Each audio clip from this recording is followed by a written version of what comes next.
ಸರ್ಕಾರಿ ನೌಕರಿ ಆಸೆ ಪಟ್ಟು ಊರು ಬಿಟ್ಟ ನಾವುಗಳು, ನಮಗೋಸ್ಕರ ಆಸೆ ಕಂಗಳಿಂದ ಕಾಯ್ತಾ ಇರೋ ಆ ಹೆತ್ತ ಜೀವಗಳು, ಇನ್ನೂ ಏನೂ ಆಗಿಲ್ವಾ ಅಂತ ಕುಹಕವಾಡೋ ಸಂಬಂಧಿಗಳು, ರಾತ್ರಿ ನಿದ್ದೆಯಲ್ಲೋ ಮತ್ತದೆ ನನಸಾಗದ ಕನಸುಗಳು, ತಿಂಗಳಾದ್ರೆ ಸಾಕು ಬಾಡಿಗೆ ಕೇಳೋ ಓನರ್ಗಳು, ಇಬ್ಬರೇ ಇರೋ ಜಾಗದಲ್ಲಿ 6 ಜನ ತುಂಬಿರೋ ರೂಮ್ಗಳು, ಹೆಸರೇ ಗೊತ್ತಿಲ್ದಿರೋ ಚಿತ್ರ ವಿಚಿತ್ರ ಅಡುಗೆಗಳು, ಆದರೂ ಬದುಕಲೇಬೇಕಾದಂಥ ಅನಿವಾರ್ಯತೆಗಳು, ವರ್ಷಾನುಗಟ್ಟಲೆ ನಡೆದೇ ಇರೋ ಎಕ್ಸಾಮ್ಗಳು, ಪ್ರತಿ ಎಕ್ಸಾಮ್ನಲ್ಲೂ ತಪ್ಪದೇ ನಡೆಯೋ ಸ್ಕ್ಯಾಮ್ಗಳು, ಹಗರಣಗಳಲ್ಲೇ ಮುಳುಗಿ ಹೋಗಿರುವ ನರಸತ್ತ ಸರ್ಕಾರಗಳು, ಇಷ್ಟಾದರೂ ಏನೋ ಒಂದು ಆಗುತ್ತೆ ಅಂತ ನಂಬಿರೋ ನಾವುಗಳೇ ಸ್ಪರ್ಧಾರ್ಥಿಗಳು.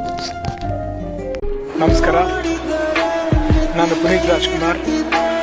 ದಸರಾ ನಮ್ಮ ನಾಡು, ಎಲ್ಲರೂ ಮೈಸೂರಿಗೆ ಬಂದು ದಸರಾ ಹಬ್ಬ ಸಂತೋಷದಿಂದ ಆಚರಿಸಿ.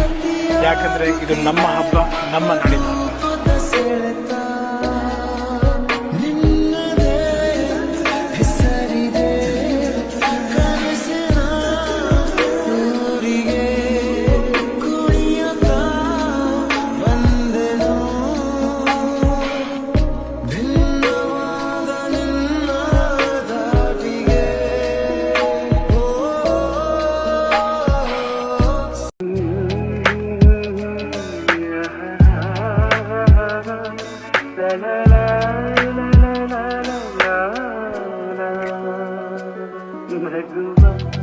ನಯನ ಮಧುರ ಮೌನ ಮಿಡಿವ ಹೃದಯ